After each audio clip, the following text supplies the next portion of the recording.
Hello students, welcome back to the channel. उम्मीद करता हूँ आप सब वो बढ़िया से होंगे। तो बच्चा, हमने चैप्टर स्टार्ट किया aggregate demand and it's related concepts. Last class में हमने एपीसी और एमपीसी इन दोनों को कवर किया था। तो जो आज का टॉपिक है वो बेसिकली उसी टॉपिक पे एक हिसाब से इंटरलिंक्ड है। एपीसी और एमपीसी में हमने देखा था कि हम अपनी इनकम का कितना हिस्सा, कौन कितना पोर्शन कंज्यूम करते हैं। तो आज हम जो देखेंगे वो देखेंगे सेविंग्स के बारे में। तो आज की क्लास किस पे होगी? सेविंग्स पे। लास्ट क्लास थी हमारी कंजम्पशन पे, और जिन बच्चों ने लास्ट क्लास को नहीं देखा वो एक बार उसको गो थ्रू जरूर कर लें, क्योंकि ये सारे टॉपिक्स आपस में इंटरलिंक्ड हैं। तो चलिए आज की क्लास हम स्टार्ट करते हैं। सेविंग फंक्शन, जिसको हम कहते हैं प्रोपेंसिटी टू सेव। हमने ऑलरेडी प्रोपेंसिटी का मीनिंग देख लिया हुआ था कंजम्पशन में, और इसमें अब क्या कहेंगे? कंजम्पशन में देखा था, कंजम्पशन में प्रोपेंसिटी का मीनिंग था वो ये था कि हम अपनी इनकम का कितना पोर्शन कंज्यूम कर रहे हैं। तो यहाँ पे क्या होगा कि हम अपनी इनकम का कितना पोर्शन सेव कर रहे हैं। ठीक है, हमने कहा था कि इनकम किसके इक्वल होगी? जितना हम कंज्यूम करेंगे प्लस जितना हम सेव करेंगे। तो C plus S is equal to Y. अब मैंने कहा कि 10,000 रुपया मैंने अर्न किए, 10,000 रुपीज मैंने अर्न किए, इसमें से मैंने 7,000 को कंज्यूम कर लिया। 7,000 मैंने कंज्यूम कर लिया। कितना बचा मेरे पास? सर आपके पास 3,000 रुपये बच गए। मेरे पास कितने बच गए? 3,000। तो मैं क्या करूंगा, इस 3,000 को क्या करूंगा, सेव कर लूंगा। 7,000 मैंने कंज्यूम कर लिया और 3,000 को मैंने सेव कर लिया। तो आज इसी पोर्शन को हमने देखना है। So saving function refers to the functional relationship between saving and income. एक रिलेशनशिप बताएगा किसके बीच में? सेविंग के और इनकम के बीच में। अगर आपकी इनकम ज्यादा होगी तो आप ज्यादा सेव करोगे, अगर आपकी इनकम कम है तो आप कम सेव करोगे। अगर सपोज करें अगर आपकी इनकम 100 रुपीज है तो आप उसमें से 20 रुपए सेव कर रहे हो, 80 रुपीज आप कंज्यूम कर रहे हो। अगर आपकी इनकम इंक्रीज हो रही है, लेट से ₹400, और उसमें से आप 100 रुपीज सेव कर रहे हो और 300 रुपीज कंज्यूम कर रहे हो। जैसे जैसे आपकी इनकम बढ़ेगी वैसे वैसे आपकी सेविंग्स भी बढ़ेंगी। ठीक है बच्चा, चलिए। तो सेविंग फंक्शन क्या हो गया मेरा?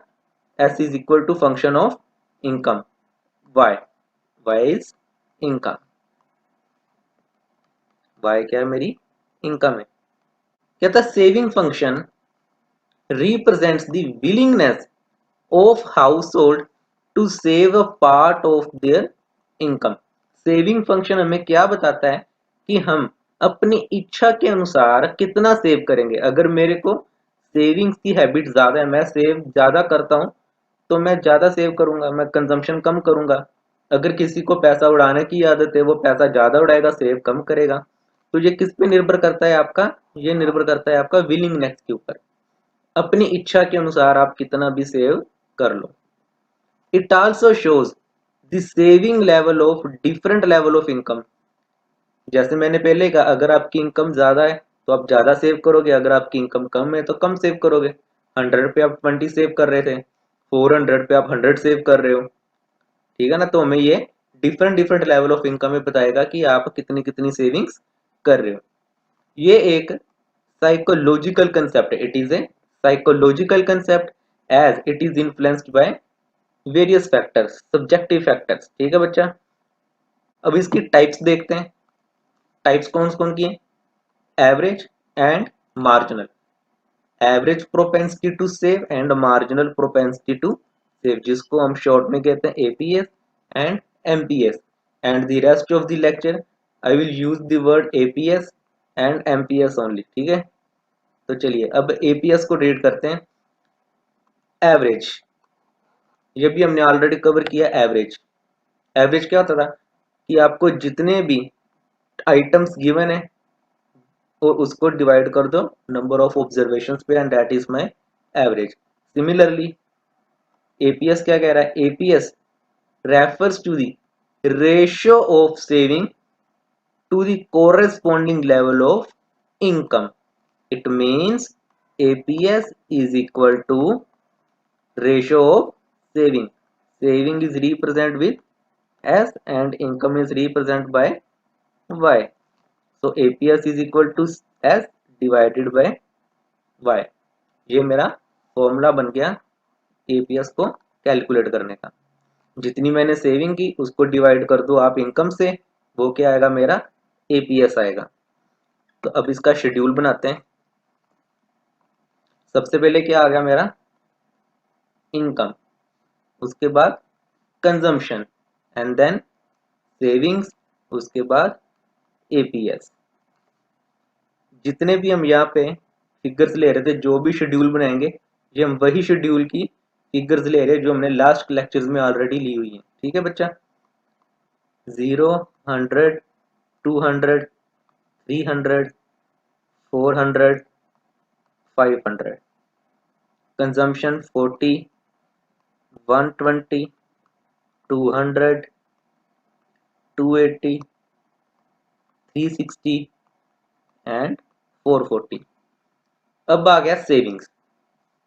जीरो लेवल ऑफ इनकम पे मैं कंज्यूम कर रहा हूं 40 रुपीज। इट मीन्स मैंने अपनी पास्ट सेविंग में से पैसा निकाल लिया, तो आ गया मेरा -40। इनकम बढ़ गई, इनकम हो गई मेरी 100 एंड कंज्यूम कर रहा हूं 120। मीन्स मेरी सेविंग कितनी है, -20 की। Income is 200 and consumption is also 200, तो सेविंग मैंने क्या की, 0। इनकम बढ़ी, कंजम्पशन मैंने 280 की, सेव किए 20 रुपये, और ऐसे ही हमारा चलता रहा, लास्ट पे आ गया 60। अब एपीएस कैसे होगा, एपीएस का फॉर्मूला था जितनी आपने सेविंग की उसको डिवाइड कर दो आप इनकम से, ratio between saving and income. अब यहाँ पे सेविंग है -40 और इनकम है 0। किसी भी चीज को 0 से डिवाइड करेंगे तो वो क्या आएगा, 0 ही आएगा। अब यहाँ पे -20 divided by 100, 0 divided by 200, 20 divided by 300, 40 divided by 400 and 60 divided by 500। अब इसको कैलकुलेट करें तो ये कितना आ गया मेरा, -0.20, फिर 0 एंड देन ये आता है 0.67, 0.10 एंड 0.12। अब बच्चा यहाँ पे से इसी शेड्यूल में से हमने कुछ कंक्लूजन्स निकालने हैं। वो कंक्लूजन क्या है, अगर आप देखोगे जैसे जैसे मेरी इनकम इंक्रीज हो रही है वैसे वैसे मेरी सेविंग्स भी इंक्रीज हो रही है। जैसे जैसे मेरी इनकम इंक्रीज हो रही है मेरी सेविंग्स भी क्या हो रही है, इंक्रीज हो रही है।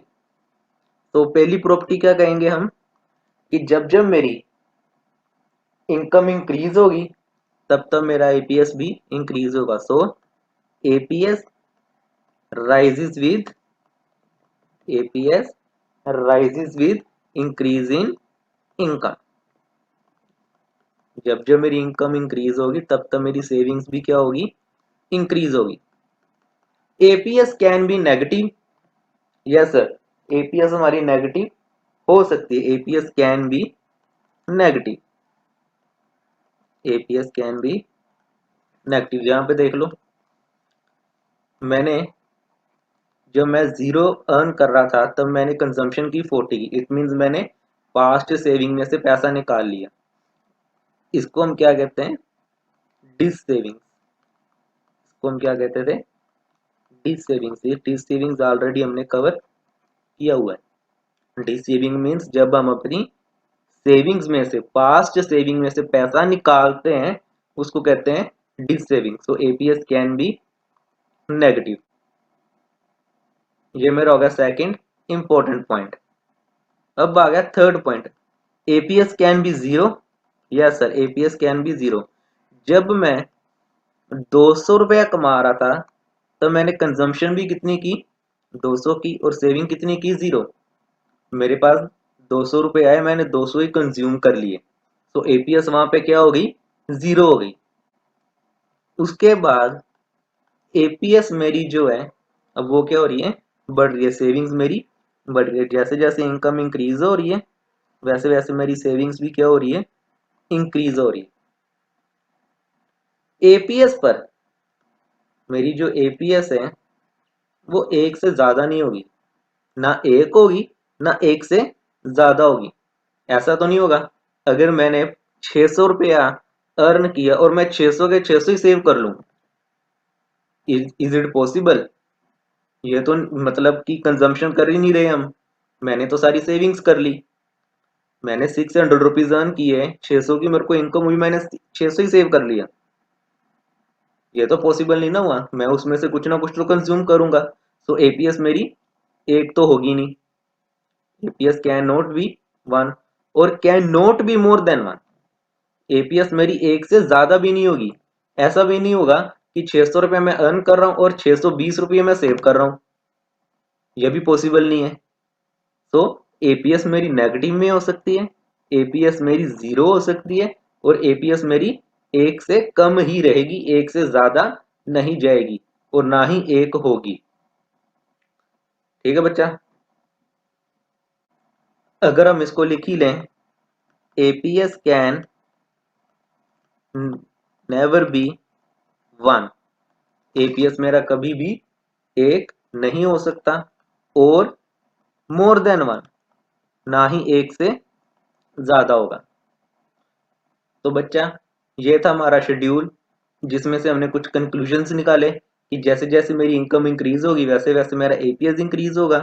एपीएस नेगेटिव में जा सकता है जब हम डिस सेविंग्स करते हैं, एपीएस मेरा जीरो हो सकता है जब मैं पूरा का पूरा कंज्यूम कर लूँ, कुछ भी सेव ना करूं, और एपीएस मेरा एक भी नहीं होगा और एक से ज्यादा भी नहीं होगा।